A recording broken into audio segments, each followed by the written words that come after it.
Classes में आप सभी का स्वागत है। मित्रों, इसके पहले हम लोगों ने बात किया था संविधान के स्रोत तथा अनुसूचियों का विवरण।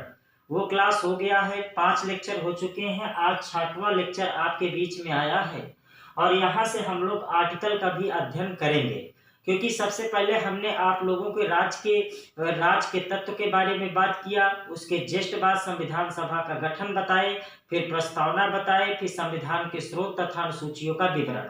आज हम लोग पढ़ेंगे भाग 1 अनुच्छेद 1 से 4 तक।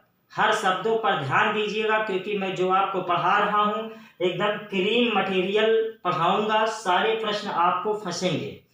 तो क्या है, भाग 1 अनुच्छेद 1 से 4 तक संघ एवं उसके राज्य क्षेत्र का प्रावधान किया गया है। तो भाग 1 में क्या है, संघ एवं उसके राज्य क्षेत्र। किस आर्टिकल से किस आर्टिकल तक का? आर्टिकल 1 से 4 तक। तो आइए हम लोग बात करते हैं अनुच्छेद 1। अनुच्छेद 1 या आर्टिकल 1 क्या कह रहा है? आर्टिकल 1 कह रहा है इंडिया जो कि भारत है, इंडिया जो कि भारत है राज्यों का संघ है। इंडिया जो कि भारत है राज्यों का संघ है।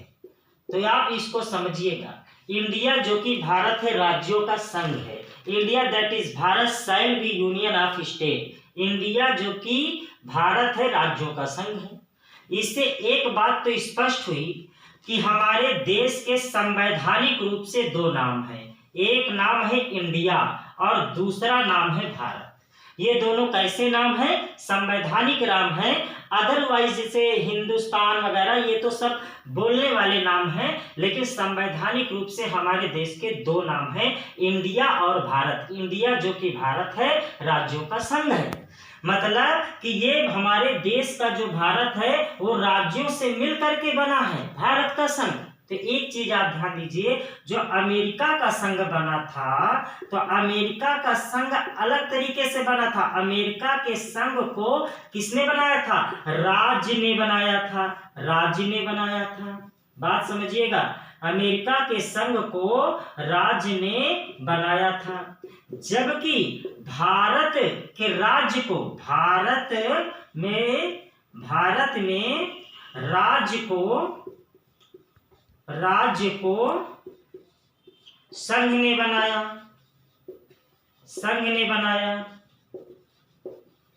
अब यहां समझिएगा, अमेरिका के संघ को किसने बनाया था? तो अमेरिका के संघ को राज्य ने बनाया था, जबकि भारत के राज्य को किसने बनाया है? संघ ने बनाया है। इसीलिए क्या कहा जाता है? अमेरिकी, ध्यान से समझना, अमेरिका के संविधान को कहा जाता है राज्य को कि अविनाशी, समझ रहे हैं, अविनाशी राज्यों का अविनाशी संघ। बहुत महत्वपूर्ण प्रश्न है। अमेरिका के लिए क्या कहा जाता है? अविनाशी राज्य का अविनाशी संघ, ये शब्द प्रयोग किया जाता है। मतलब ना वहां कभी राज्य का विनाश होगा, ना तो संघ का विनाश होगा। जबकि भारत के लिए क्या कहा जाता है? इसे नोट कर लेना, वेरी इंपॉर्टेंट है, बहुत महत्वपूर्ण। यहां कहा जाता है विनाशी राज्य का अविनाशी संघ। ये बहुत महत्वपूर्ण है, अविनाशी संघ। इसका मतलब क्या है कि राज्य का विनाश तो हो सकता है, मतलब राज्य को छोटा बड़ा तोड़कर बड़ा किया जा सकता है, छोटा किया जा सकता है, समाप्त किया जा सकता है, मतलब राज्य का यहाँ विनाश किया जा सकता है, लेकिन संघ का विनाश नहीं किया जा सकता। मतलब विनाशी राज्य का अविनाशी संघ। जबकि अमेरिका के लिए क्या प्रयोग किया जाता है? अविनाशी राज्य का अविनाशी संघ। न कभी वहां संघ का विनाश होगा और न ही राज्य का। तो आइए आगे हम लोग बढ़ते हैं। इसे आप जल्दी से नोट कर लीजिए, ये बहुत महत्वपूर्ण चीजें हैं, इसको नोट कर लें, फिर आगे हम लोग बात करते हैं। तो देखिए, हमने आर्टिकल 1 की बात कही। अब जरा थोड़ा सा इसे भी समझ लो कि क्यों कहा जाता है। देखिए, अमेरिका में क्या हुआ था कि अमेरिका में 13 छोटे छोटे राज्य थे। 13 छोटे छोटे राज्य थे। ये 13 छोटे छोटे क्या थे? राज्य थे। ये अपने आप में संप्रभु थे, स्वतंत्र थे, आजाद थे, अपनी न्यायपालिका थी, अपनी सारी व्यवस्था थी। लेकिन किसी निजी स्वार्थ के कारण इन दोनों के बीच में, सभी के बीच में क्या होता था? टकराव और झगड़ा किसी समस्या का समाधान नहीं होता है। इसीलिए इन सभी राज्यों ने कहा ऐसा है, इस तरह से तो हम टूट जाएंगे, बिखर जाएंगे। तो इन्होंने कहा हम सभी शक्तियां अपनी निकाल रहे हैं और एक जगह क्या कर दे रहे हैं? रख दे रहे हैं। तो इस तरह से ये जितने भी 13 राज्य थे अपनी शक्तियां निकाले और एक जगह रखने का काम किया, जिससे कि क्या हुआ? वहां का संघ बना। तो यहाँ के संघ को किसने बनाया था? यहाँ के राज्यों ने। अब भारत का जो है इसके उल्टा हुआ, संघ ने ऐसे राज्यों को बनाया। इसलिए अमेरिका के संविधान को क्या जाता है? वहां के राज्य को क्या कहा जाता है? अविनाशी राज्य का विनाशी संघ। जबकि भारत को क्या कहा जाता है? विनाशी राज्य का विनाशी संघ। तो यहां तक इसे नोट करना बहुत महत्वपूर्ण चीज है। आगे बढ़ते हैं। नोट हो गया? चलिए आगे है आर्टिकल 2, अनुच्छेद 2। अनुच्छेद 2 में क्या है? भारतीय संघ में, सारी चीज नोट कर लेना, भारतीय संघ में नए राज्यों का प्रवेश, नए राज्यों का प्रवेश, राज्यों का प्रवेश, केवल प्रवेश, कोई नया राज्य। और आर्टिकल 3, अनुच्छेद 3 बहुत महत्वपूर्ण है, इसे आप इंपॉर्टेंट लगा लीजिएगा। इसमें क्या है? किसी राज्य के नामों, याद रखिएगा, नामों, सीमाओं, क्षेत्रों, किसी राज्य के नामों, सीमाओं और क्षेत्रों में परिवर्तन करने का अधिकार, परिवर्तन करने का अधिकार, करने का अधिकार संसद को प्राप्त है। किसे प्राप्त है? संसद को प्राप्त है, संसद को प्राप्त है। बहुत महत्वपूर्ण चीज है, ध्यान दीजिए। किसी राज्य के नामों, अगर कोई यूपी है, बिहार है, तो यूपी का नाम बदल कर डीपी कर देना, बिहार का नाम बदल देना, उत्तराखंड का नाम बदल देना, उसकी सीमाओं को घटा सकना, जैसे यूपी से काटकर उत्तराखंड बनाया गया। मतलब किसी राज्य के नाम बदल सकता है, सीमाओं में परिवर्तन कर सकता है, उसके क्षेत्रों में परिवर्तन कर सकता है। ये अधिकार किसको प्राप्त है? केवल संसद को, जिसमें राज्य की सहमति जरूरी नहीं है। याद रखिएगा, जिसमें राज्य की सहमति जरूरी नहीं है, राज्य की सहमति जरूरी नहीं है, जिसमें राज्य की सहमति जरूरी नहीं है। इसका मतलब समझें, किसी राज्य के नामों, सीमाओं और क्षेत्रों में परिवर्तन करने का अधिकार, वेरी इंपॉर्टेंट है, ये पूछा जाता है कि किसी राज्य के नामों, सीमाओं, क्षेत्रों में परिवर्तन करने का अधिकार किसे प्राप्त है?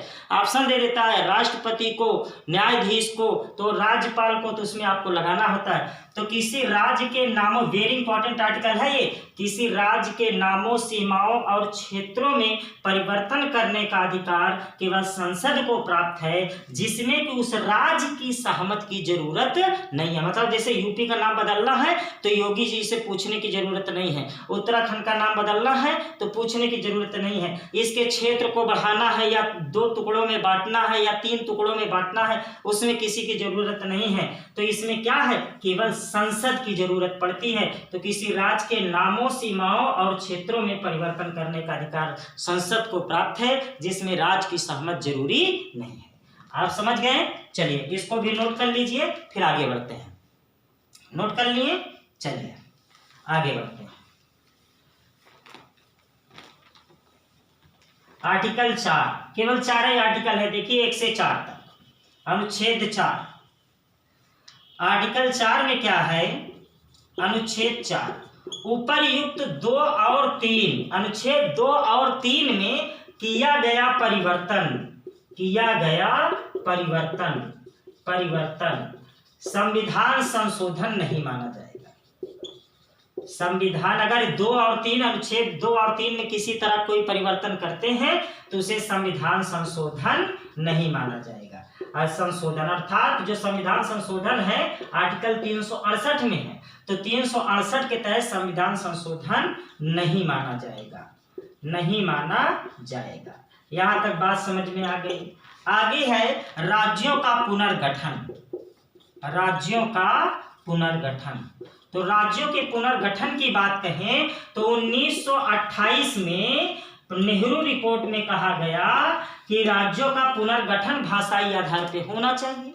आगे चल करके इलाहाबाद उच्च न्यायालय ने कहा कि राज्यों का भाषाई आधार पे पुनर्गठन करना गलत है, तो उन्होंने प्रशासनिक आधार पे बात कही। उसी बीच में आंध्र प्रदेश, बहुत महत्वपूर्ण है, नोट करिएगा, एकदम इंपॉर्टेंट चीजों पे हम बात करते हैं, एकदम महत्वपूर्ण चीजों पे।